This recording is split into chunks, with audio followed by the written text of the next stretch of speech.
Oh, I'm starting. Okay. Great. Great. Okay, so just to say, the remit was a short personal talk about our experience of fear and anxiety. So I'm going to give 2 snapshots. So the first one, I'm running down a dusty track in Africa. It's early in the morning. I get to the gate, I turn around, I start running back, and I see these 2 people in the track, and I experience quite a lot of fear, like a lot of fear arises. And I have this sense of being under threat, that there's danger. I'm not quite sure what to do. I'm half the house, they're between me and the house. This track is 1.5 kilometres, so it's a 3-kilometre run there and back. And then they disappear in the bushes and I get back to the house. And the prelude to this, the backdrop to this is I'm in South Africa. There's a legacy of apartheid.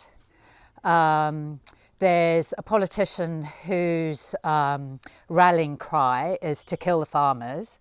And I've been on a weekend retreat where people, as soon as they hear that I'm on a farm, they tell me about all these farm murders that have been happening. So the reason I was on the farm was my mum had terminal cancer and I went back to be with her. So I was going to be there we knew she had roughly a year to live. And running, it was just a really important part of my day. It really, it was a bit of exercise. I guess it releases endorphins. I really enjoy running. So after coming back from this weekend, I did continue running, but I had this experience of fear arising every time I saw somebody. Oh, the other thing is that the farm next to us had these migrant workers that used to cut across our farm to get, I don't know, to wherever they were going. And we don't really have public pathways there, so it does feel like people are in your space. And nobody minded, because of course, it was much closer for them to cut across. But anyway, against that backdrop, I felt a lot of fear in relation to these people.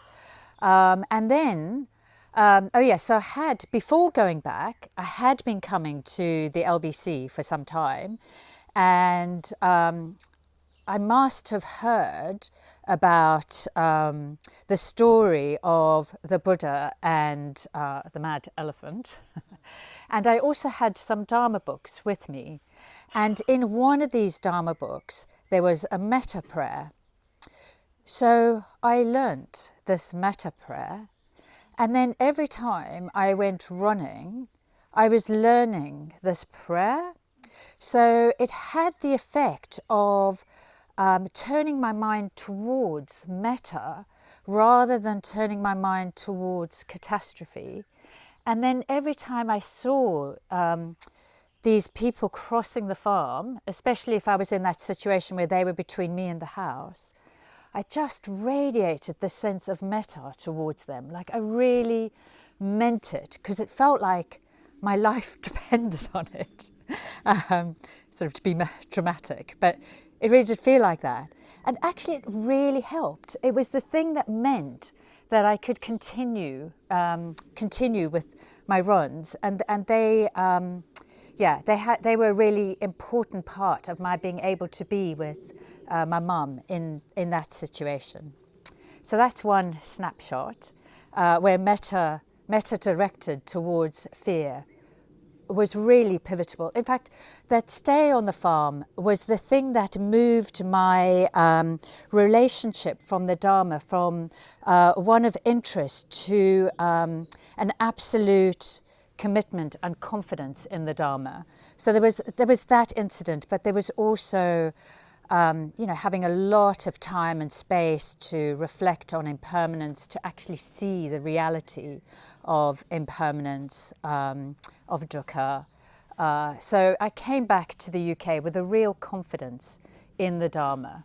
So fast forward about 10 years. So I've thrown my lot in, and in that interim, I've got ordained. And at Vajrasana, and I'm standing there at Vajrasana waiting for a coach to arrive. My body feels brittle. I have so much anxiety. I feel like if you just tapped me, I would break. Like I'm really anxious, have a lot of fear. I almost can't speak. And so what is happening is that a spring retreat is about to start, and I'm co-leading it with the wonderfully, wonderfully patient and kind Satchidasa. So anyway, these people arrive. Like I knew when I was asked if I would co-lead the retreat that it was going to be a stretch. Like I absolutely knew this was way outside of my comfort zone. And the reason I agreed to co-lead it, well, my name has Abhaya in it. I read the Abhaya Sutta, in which the Buddha, before he's the Buddha, has this experience of fear and dread, and while he's sitting in the forest meditating, and he just continues sitting or walking. So it's also the title of a book, isn't it? Like Feel the Fear and Do It Anyway. So I was very inspired by that, and certainly a few months before the event, my inspiration was much higher than it was closer to the actual event, to the proximity of the event. And then the other thing that made me want to say yes was a sense of, like, I have so much gratitude to Bhante for setting up this order, and in particular for the equal ordination for men and women, and the sense of really wanting women to be visible. I mean, I didn't particularly want to be one of the visible women, but I did want them to be visible. So, yeah, so I said yes. So for a few months before the retreat, I had this visceral feeling of fear, and when I broke it down, it was fear of the responsibility for holding the retreat, of letting people down, of not being good enough, of not getting it right, of feeling criticised, of being judged. All those arose, and then underneath that were the sort of icky bits. It's like, oh gosh, that really wanting approval, that seeing that I wanted to be seen in a certain light. Like I really wanted to be that person that that everybody thought was amazing and inspirational, and just not.